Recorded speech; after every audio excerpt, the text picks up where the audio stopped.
अपने विंडोज़ 11 का जो इंटरनेट स्पीड है, मैंने वाईफाई स्पीड है, आप उसे 2.4 गीगाहर्ट्ज़ से आप उसे 5 गीगाहर्ट्ज़ में आप उसे चेंज किस तरह से और कैसे कर सकते हो, मैं आपको आगे बहुत ईजी तरीके से स्टेप बाय स्टेप बताने वाला हूं।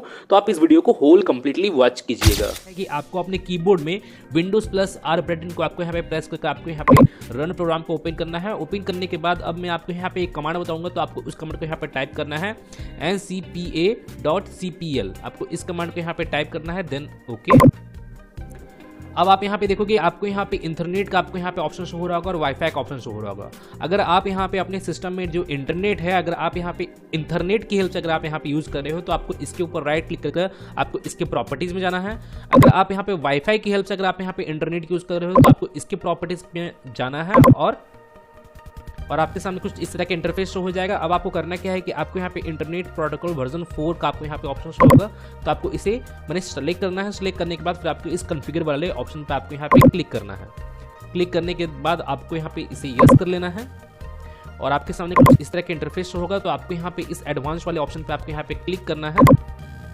अब आपको करना क्या है, जैसे आप यहाँ पे देखोगे यहाँ पे प्रीफर्ड बैंड का आपको यहाँ पे ऑप्शन शो हो रहा होगा, तो आपको इस ऑप्शन को आपको यहाँ पे सिलेक्ट करना है और यहाँ पे आपको वैल्यू का ऑप्शन होगा, तो आपको यहाँ पे वैल्यू में आपको यहाँ पे 5 गीगाहर्ट्ज़ बैंड को आपको यहाँ पे सिलेक्ट करना है। मैंने प्रीफर्ड 5 गीगाहर्ट्ज़ बैंड को आपको यहाँ पे सिलेक्ट करना है। अगर आपको यहाँ पे नो प्रीफरेंस का आपको यहाँ पे ऑप्शन शो होता है या आपको यहाँ पे 2.4 गीगाहर्ट्ज़ बैंड का आपको यहाँ पे ऑप्शन शो होता है, तो आपको यहाँ पे इसे 5 गीगाहर्ट्ज़ बैंड को आपको यहाँ पे सिलेक्ट करना है।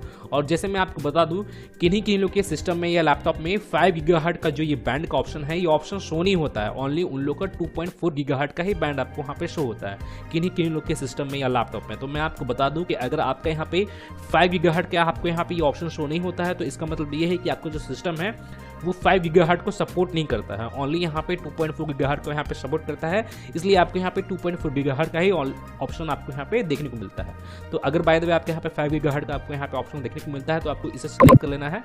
मैंने आपको यहाँ पे प्रीफर्ड 5 गीगाहर्ट्ज़ बैंड को आपको यहाँ पे सिलेक्ट कर लेना है। सिलेक्ट करने के बाद फिर आप यहाँ पे देखोगे यहाँ पे आपको फैट चैनल इंटॉलरेंस का ऑप्शन होगा, तो आपको इस ऑप्शन पे क्लिक करना है और आपको इसे डिसेबल कर लेना है। अब आप यहाँ पे देखोगे यहाँ पे आपको second number option 802.11n/AC wireless mode का ऑप्शन आपको यहाँ पे शो होगा। तो यहाँ पे मेरा 802.11 AC यहाँ पे अभी फिलहाल में यहाँ सिलेक्टेड है। मैंने पहले सेलेक्ट करके रखा हूँ। अगर बाय द वे आपका यहाँ पे 802.11n अगर आपका यहाँ पे सिलेक्ट रहता है या आपका डिसेबल भी रहता है, तो आपको यहाँ पे 802.11 AC को आपको यहाँ पे सिलेक्ट कर लेना है और यहाँ पे आपको 802.11a/B/G वायरलेस मोड का ऑप्शन होगा। तो आपको यहाँ पे करना क्या है कि अगर आपके यहाँ पे कोई अनदर ऑप्शन यहाँ पे सिलेक्ट रहता है, जैसे 2.4 गीगाहर्ट्ज़ या 2.4 गीगाहर्ट्ज़ और भी अनदर ऑप्शन आपको यहाँ पे शो होगा 802.11a/B 802.11g आपको यहाँ पे शो होगा, तो आपको यहाँ पे 5 गीगाहर्ट्ज़ को आपको यहाँ पे सिलेक्ट करना है। नहीं तो आप यहाँ पे डुअल बैंड को भी आप यहाँ पे सिलेक्ट कर सकते हो। डुअल बैंड 802.11a/B/G तीनों ही ऑप्शन यहाँ पे आपको शो हो जाता है। तो आपको मैं बोलूँगा कि आप यहाँ पे डुअल बैंड वाले को ही आप यहाँ पे सिलेक्ट कर लीजिए।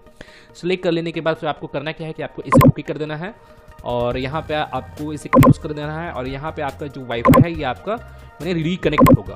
हो सकता है यहाँ पे ऑटोमेटिकली रिकनेक्ट हो या बाय द वे यहाँ पे ऑटोमेटिकली नहीं हो रहा है, तो आप यहाँ पे रिकनेक्ट कर लीजिएगा और रिकनेक्ट करने के बाद फिर एक बार आप अपने सिस्टम को एक बार रीस्टार्ट भी कर लीजिएगा। मैं आपको बोलूँगा कि आप एक बार अपने सिस्टम को रीस्टार्ट कर लीजिएगा और रीस्टार्ट करने के बाद जो आपका 5 गीगाहर्ट्ज़ का जो ऑप्शन है वो आपके यहाँ पे आपके सिस्टम में सेट हो जाएगा और आपका जो इंटरनेट स्पीड है पहले के मुकाबले आपको ज़्यादा वहाँ पे बूस्टअप भी देखने को मिल जाएगा। तो गाइज मैं फिर मिलता हूँ नेक्स्ट वीडियो में। Till then and bye bye. और एक बात और, सब्सक्राइब बटन पे 2-3 फैट लगा दीजिएगा जिससे सब्सक्राइब हो जाए और घंटी वंटी गिर जाए।